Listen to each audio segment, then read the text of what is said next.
Well, ladies and gentlemen, so welcome to our weekly conjunction videos in astrology. And this week we are going to be covering the conjunction of Saturn and Jupiter. And this is a very complex of conjunction to understand in astrology if you do not look at it in the right way. Because basically every conjunction should be studied in a certain way. It's not just, okay, well, like, you can go to so many websites and you'll have meaning of conjunctions together. And that's not how a conjunction pans out. That's just the most bottom, the washed out meaning of a conjunction. And there's a way to see this, the way they're placed, what house they're rules, what nakshatra they are in, how far apart they are, who's holding the lowest degrees, who's holding the highest degree.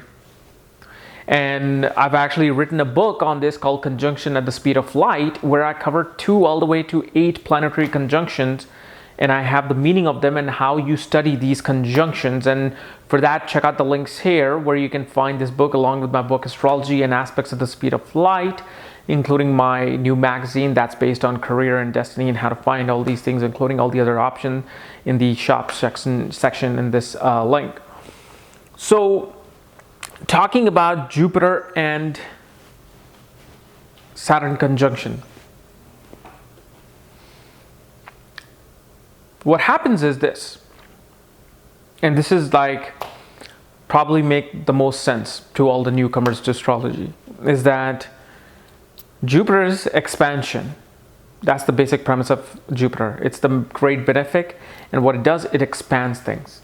Expands our horizon, expands our income, and expands our belief system in the positive side of this world. What is Saturn? Saturn is contraction, completely opposite of Jupiter. Saturn is about boundaries. Saturn is about restriction.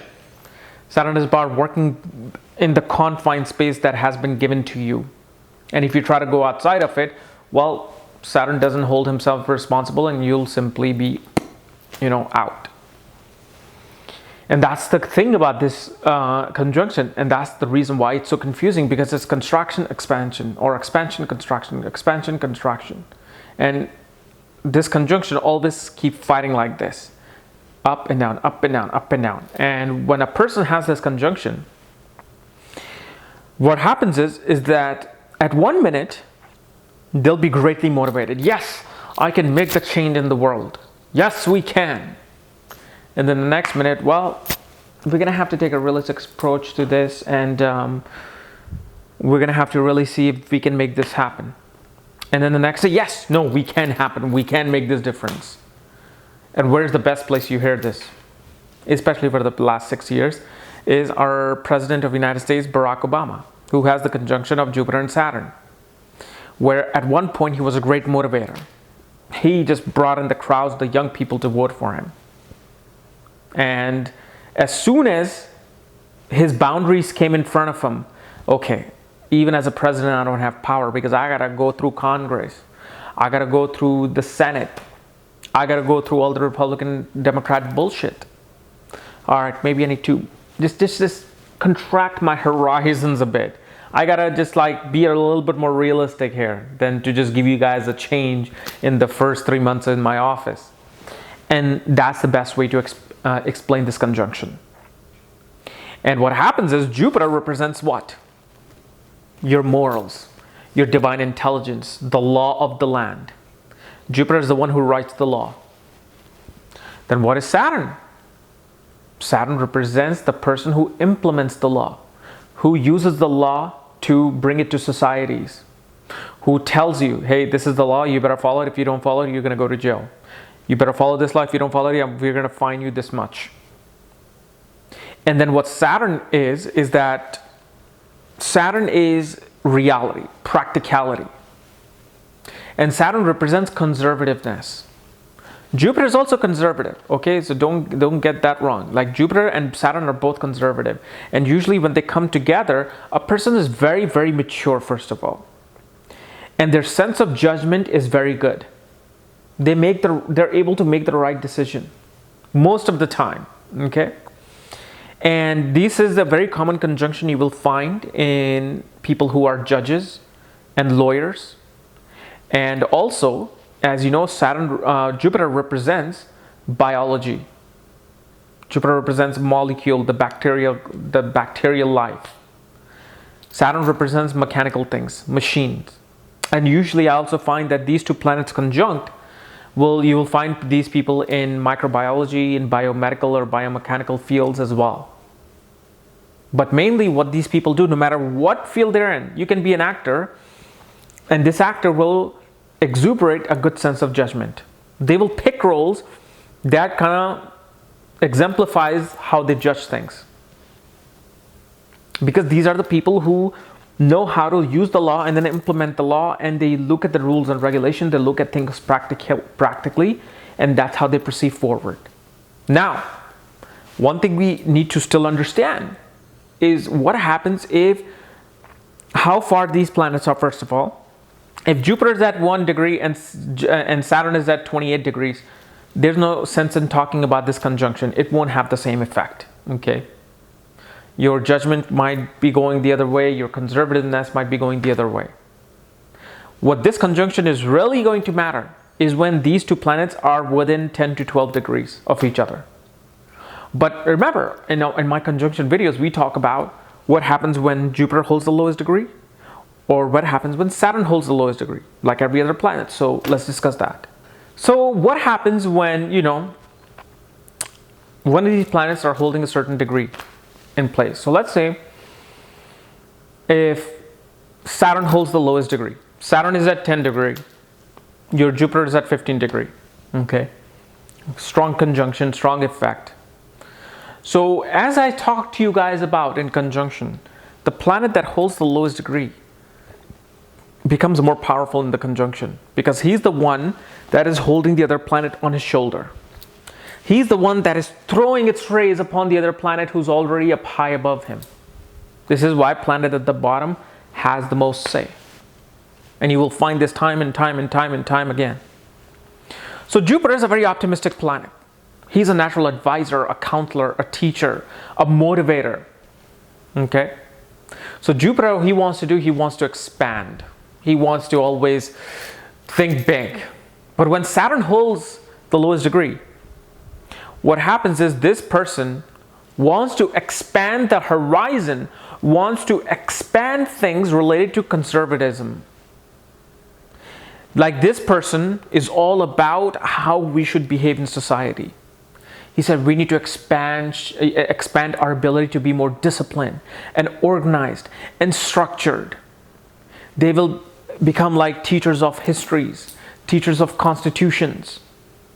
They will want to expand your horizon regarding how to live a life in society, how to live a righteous life. So preachers, religious preachers, conservative religious people might be seen with this kind of a conjunction. But then what happens is, when this person feels like, okay, I want to really be out there, I want to be, I can do everything I can. I can actually fly, I can, be the next big athlete, I can be David Beckham, or I can be, Michael Jordan. And what happens is Saturn is holding the lowest degree. And Saturn will bring the person down to practicality. And Saturn will say, oh, no. Don't think about all these things that you want to do, because you know what? You have boundaries. You have restriction. And this is where you will see the person who wants to expand, but keeps getting contracted, keeps getting brought down through reality, through practicality, through the boundaries of his surroundings. Perhaps he's in a country where you playing sports is not the most admirable thing. You might get killed if you played sports, and especially if you play sports bad. So Saturn shows you that realistic, practical, harsh boundary. But what happens when Jupiter holds the lowest degree and Saturn holds the highest degree? Let's talk about that. So you have Jupiter holding the lowest degree in your conjunction. So let's say now Jupiter is at 10 degrees and Saturn is at 15 degrees. What happens? Well, Saturn, as you know, is about hard work, discipline, organization, structure, and routine.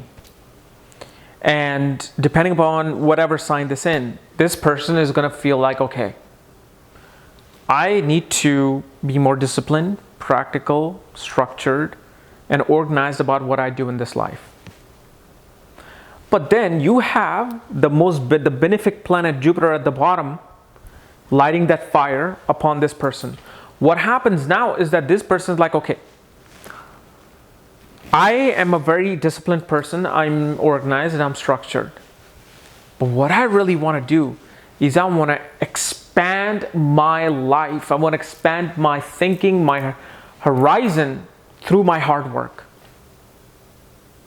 I want to be able to motivate other people. I want to be a great counselor and advisor. And I'm going to show people that through your hard work, through discipline, through organization, you can achieve anything. You can expand your business, you can expand your house, you can expand your wealth. All you need is a little discipline or an organization. So you see how now the table gets turned. Instead of you thinking all motivational and happy and boom, you're brought down to reality with Saturn. Now Jupiter says, well, you have discipline, organization, structure. Okay, here, I'm going to expand that even more. And usually also what happens is this. These people become very strict as well. Very strict teachers, very strict, parents. Why? Because Jupiter is expanding the qualities of Saturn. Jupiter is saying, okay, Saturn, you got discipline, organization, structure. All right, let me help you expand it. So these people become like these military boot camp, type people. They're like, I did this and so will you do this. I made this 18 feet wall in 2 days. I did not sleep, eat, or drink until I finished this wall. You're going to do the same thing. Because now the person's ability to be disciplined to finish a task is expanded. They feel more motivated the more hard work they do. But remember that contraction expansion, that will always happen. At 1 minute while they're working, they'll be like, yeah, I can do it. And then within 5 minutes, they'll be like, shit, what did I get myself into? But then again, whoever's holding the lowest degree will do its task. So this is why this is a very, very complex conjunction to understand. One thing you also have to know, if let's say Jupiter holds the low, or Saturn holds the lowest degree, and Saturn is debilitated, what happens is that their ability to expand not only brings them down, but their discipline and their organization skills are not in the right direction. They might go into the wrong direction. They might try to expand their ability to discipline and organize and structure in a way like a Hitler would. Somebody who will beat their kids to teach them discipline. Physical violence to teach somebody discipline, which is bad. If, let's say, Jupiter is debilitated in this conjunction, and Jupiter is holding the lowest degree, what happens is they have a false sense of expansion. They want to expand, they want to do their big thing, but they do it in this side, which has nothing to do with the frequency of their chart. They're not aligned with the frequency. And when Jupiter is debilitated, only after the age of 33 or 32, that these people, actually not even that, but by 35, these people finally, their positive and ability to rise goes to the right frequency. So what happens and I do this a lot, even when people who have gotten consultation, I always say this in the audio, well, your frequency of your chart is not aligned with what your Mahadasha is, or what your planetary placement says, what you want to do. This is why only 1% of people become Tom Cruise, Michael Jordan, Shah Rukh Khan, and Amitabh Bachchan. Why? Because the frequency of the chart and the timing to bring that frequency together is aligned. When they're not aligned, we do one thing and we get the result as the other thing, because the timing, the Mahadasha, becomes more important. But if you can somehow align these two together, even if they're not aligned, then the frequency of the success is steering you through easily. That's what it's about. Okay? So guys, this is my analysis of Jupiter and Saturn conjunction. If you're new to my channel, subscribe below. Again, if you want to know where your conjunction is, what conjunctions you have, planetary placements, all my books, consultations, everything is at this link below. So check it out. Otherwise, we'll see you tomorrow with quite a unique video on how to change your planet and how to change your luck in life by completely changing your planet. You want to change your planet? You wish you could have an exalted sun instead of a debilitated sun? I'll show you how. Bye-bye.